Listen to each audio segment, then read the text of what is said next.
What's up? You have a favourite sport, or you have sports which you are passionate about. You live and breathe them, and I dare say you even have a bucket list of things you want to do within that sport. Given you are watching this channel, I'll say one of them is mountain biking. Now, bucket lists don't have to be very long, but the things that are on them are either if friends and family don't think it's probably a good idea, and you perhaps need to do them in the right conditions, otherwise it won't happen. And it can be any of those combinations above. The things on your bucket list are probably not very easy to do, but you have this niggling driving force within you that says, do it now, you'll miss the chance, and if you do get a chance, it'll probably be next year or a year beyond.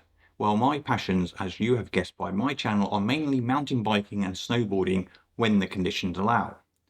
But I have one thing that allows me to cross between those two sports relatively easy when the weather and the ground conditions are not ideal for either one of them, and that is my fat bike.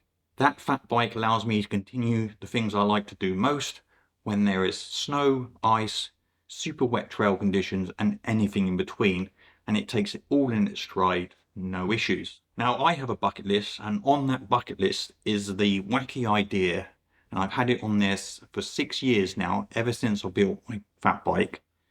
I want to ride down the Cairngorm Mountain Ski Resort when it's covered in snow.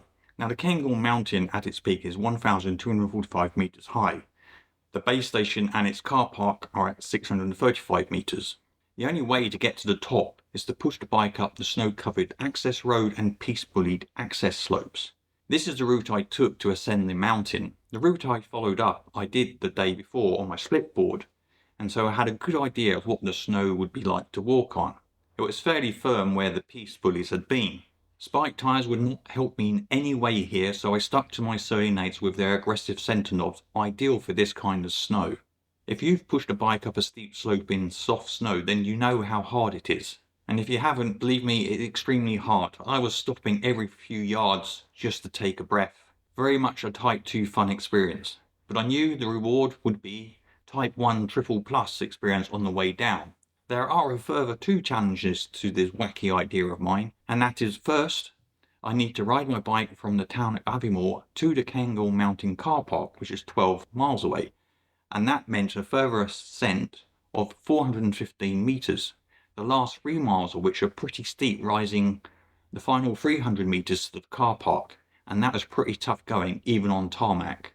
The second challenge, and this one worried me the most, would I be allowed to push my bike up the slopes while the slopes are open to skiers? I did not have an answer to this when I set out, so I was taking a big chance here that I could be stopped at any time as I pushed my way up to the top.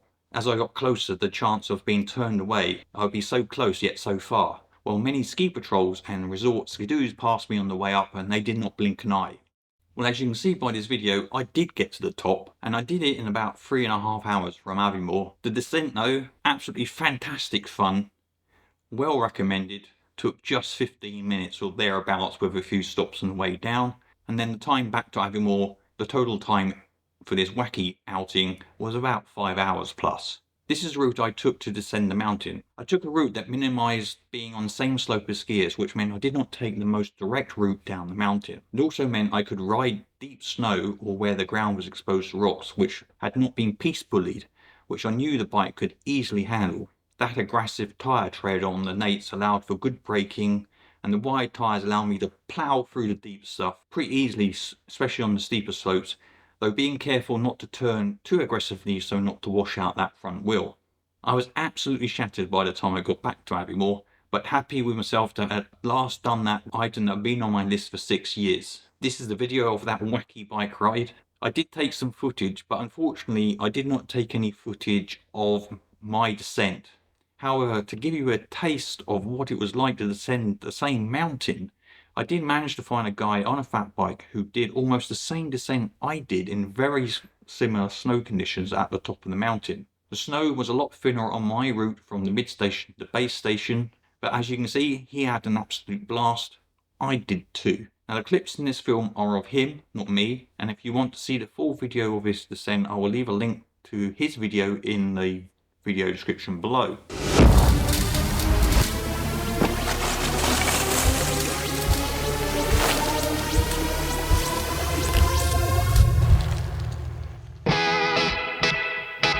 Good morning everyone, I hope you're all doing well. Today I'm going up to the Cairngorm base mountain to go and play in the snow on my fat bike.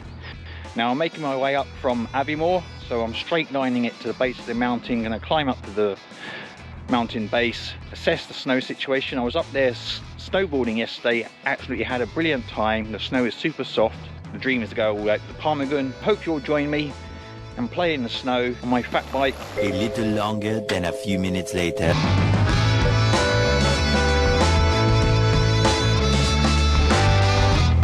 I've made it to the top and I didn't succeed in keeping cool. I'm sweating like buckets at the moment, so give myself a quick rest. Sweat in my eyes. Yeah, I think it was a good choice not to try and split sport ski today because it's absolutely white out up here. There's a lot of people going to try. Well, let me go and explore and see what my options are. Much later. I'm here at mid-station and the snow is pretty good. I'm deciding whether to go up any further. It is quite busy here. Skiers, as you've just seen. You know, you get this point, you think, well, it doesn't really take much more to go that little bit further, and that's what's so tempting here. One eternity later. Well, I hope you can see behind me, there's the Ptarmigan Cafe. I've made it to the top. It's absolutely beautiful out here. There's absolutely no cloud. There's almost a blue sky, considering what I came up in earlier. Anyway, Type 2 fun's going to turn into Type 1 Plus in a few minutes' time. I'm actually deciding while I'm here, should I climb just a little bit more? I had a few compliments on the way up here. People saying, we saw you coming up the road. Well done getting it this far. It's so good to be here right now. So I've ticked this one off my bucket list. I'm gonna have a bite to eat, have some water, try and dry off a little bit, do my zips up, put down the gears and head off down the hill.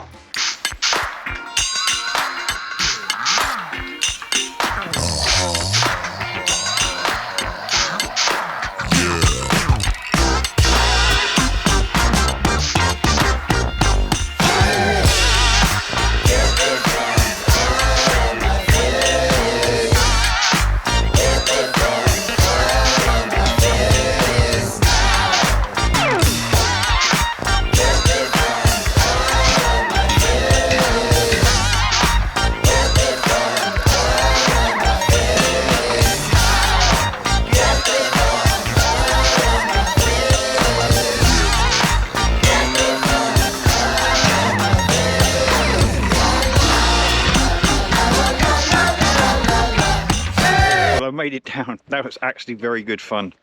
I know. I came down very fast. I can't believe it. Must have been what, at most 10 minutes. Actually great fun. I'd do that again if it wasn't so hard to get up the hill. Well, certainly one to remember. Now to collect myself together and continue down into Aviemore. Since I am making my way down the hill, I'm going to use the old loggers way and get a final bit of fun descent in with snow and then that joins the road a little bit further down. I'm now back to the Italian Riviera pizza place, which is where I started off. According to watch, I just spent over 5 hours doing that, and yeah, that's starting to hurt at the end. I'm starting to shake a little bit. Perhaps should have eaten some more. Certainly drank enough. Straight on the electrolytes at the moment to stop some cramps occurring, but certainly one to remember, one to tick off the bucket list. I'm glad I did it too. Anyway, catch up with you guys next time. As I said, there is a link to the guy and his fat bike and his slope descent in the description, so do go and take a look and give him a thumbs up because he deserves it. Like and subscribe to see more mountain bike route or maintenance content like this, and this helps the channel grow. And it's very, very much appreciated. Keep well, keep safe, and I'll catch up with you guys next time.